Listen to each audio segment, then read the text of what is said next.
ఏంటి ఏం చెప్పకుండా ఏం మాట్లాడకుండా తెగ సీరియస్గా ఏమో చేస్తుంది అనుకుంటున్నారా? నేను ఈరోజు బ్రేక్ఫాస్ట్కి రవ్వ దోశ చేశానండి. రవ్వ దోశ విత్ టమాటా చట్నీ తోటి నేను పిల్లలకి బ్రేక్ఫాస్ట్గా చేశాను. సో ఇది చేసుకోవడం కూడా చాలా ఈజీ అండి. ఒక్కసారి మనం పొడి ప్రిపేర్ చేసి పెట్టుకున్నాము అంటే చాలా ఈజీగా రవ్వ దోశ అప్పటికప్పుడు పిండి పులియాల్సిన అవసరం లేదు. పిండి కలిపి పెట్టుకుంటే మనకి చాలా ఈజీగా రవ్వ దోశని చేసుకోవచ్చండి. సో ప్రాసెస్లోకి వెళ్ళిపోదాం. ఇది 1 కప్ బియ్యం పిండి అండి. నేను రేషన్ బియ్యం ఉంటుందిగా, రేషన్ బియ్యంని మర పట్టించి రెడీగా ఎప్పటికీ ఉంచుకుంటాను. సో 1 కప్పు బియ్యం పిండి, 1/2 కప్పు మైదా తీసుకుంటున్నానండి. అలాగే 1 కప్పు బొంబాయి రవ్వ తీసుకుంటున్నాను. ఇవన్నీ ఒక్కసారి మెజర్మెంట్ చేసుకొని కరెక్ట్గా మెజర్మెంట్ చేసుకొని డబ్బాలో స్టోర్ చేసి పెట్టుకున్నామంటే అప్పటికప్పుడు మనం రవ్వ దోశ చేసుకోవచ్చండి.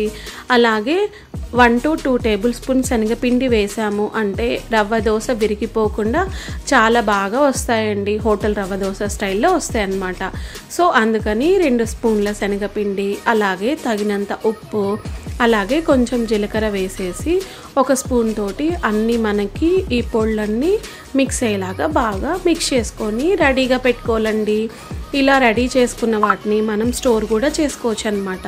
ఇలా బాక్స్లో వేసేసి మనం బయటైనా స్టోర్ చేసుకోవచ్చు, లేదు అంటే ఫ్రిడ్జ్లో అయినా స్టోర్ చేసుకోవచ్చు అండి.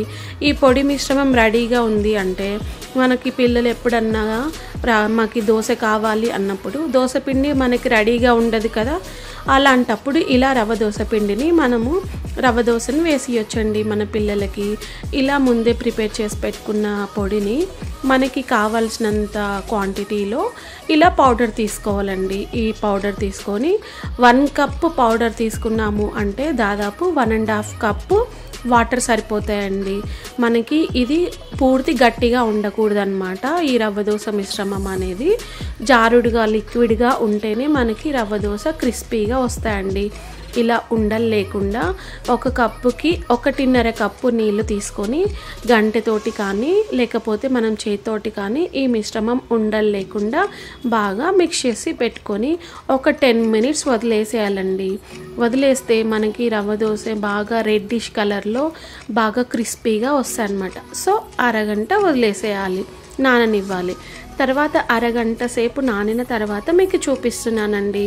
ఇలా ఫస్ట్ అరగంట నానే లోపల నీళ్ళు కొంచెం పైకి తేలి ఉంటాయి అన్నమాట.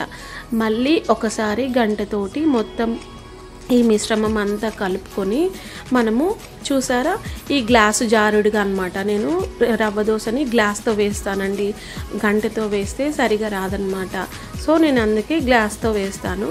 తర్వాత ఇలా పెన్నం, నాన్ స్టిక్ పెన్నం అయినా యూజ్ చేయొచ్చు, లేకపోతే ఐరన్ కడాయి అయినా యూజ్ చేయొచ్చండి. నేనైతే నాన్ స్టిక్ పెన్నం రవ్వ దోశకి యూజ్ చేస్తాను అనమాట.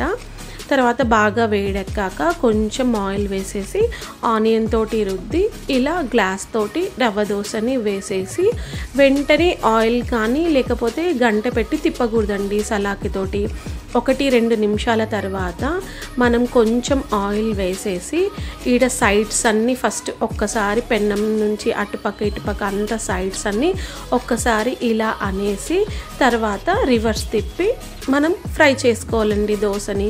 చూసారా ఎంత క్రిస్పీగా వచ్చిందో, కలర్ కూడా చాలా రెడ్డిష్గా వచ్చింది కదా. ఇలా మనము రవ్వ దోశని అప్పటికప్పుడు ప్రిపేర్ చేసుకోవచ్చండి. ఇలా ప్రిపేర్ చేసుకొని నేనైతే ఈరోజు టమాటా చట్నీ తోటి మా పిల్లల కిడ్స్ లంచ్ బాక్స్లోకి ప్రిపేర్ చేసి పెట్టాను. ఇది ఎలా చేసుకోవాలో సింపుల్గా నేను ఆల్రెడీ వీడియో చేశానండి. అది మీకు డిస్క్రిప్షన్ బాక్స్లో లింక్ ఇస్తాను, ఒక్కసారి చెక్ చేయండి. ఈ చట్నీ చేయటం కూడా చాలా ఈజీ. ఇలాంటి రుచుల కోసం డూ ఫాలో.